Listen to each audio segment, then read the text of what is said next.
So, ayan guys, ang ating sinigang na baboy guys. Ayan. Kabili na rin tayo guys ng sinigang sampalok. Kasi kanina guys, ismiso yun nandyan.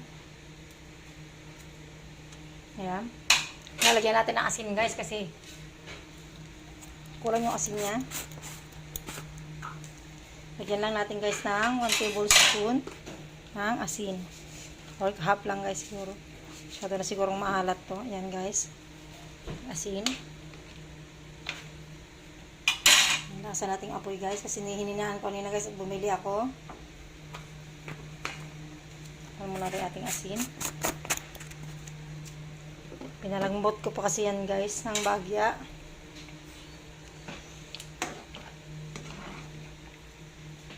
Simple lang yung ating lahok guys sa ating sinigang na baboy.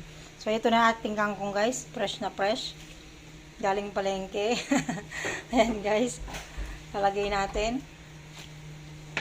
Meron ako yung kangkong guys bago yung sinigang mix kasi para maluto yung ating kangkong guys.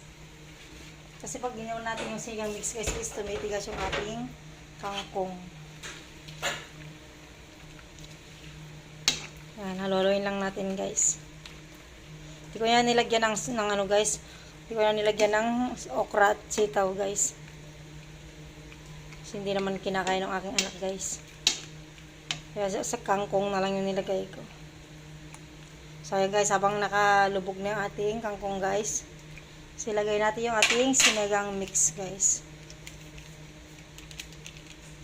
Ilalahat na natin guys para maasim. Lahat ko na guys.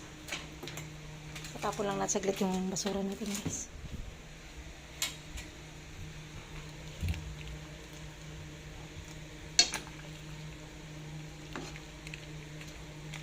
Kasi nagluto pa kasi tayo guys ng ating togi. Ayan natin yung togi guys. Niluto natin. Ayan, luto. So ayan guys, luto na ang ating sinigang na baboy. Thank you for watching guys.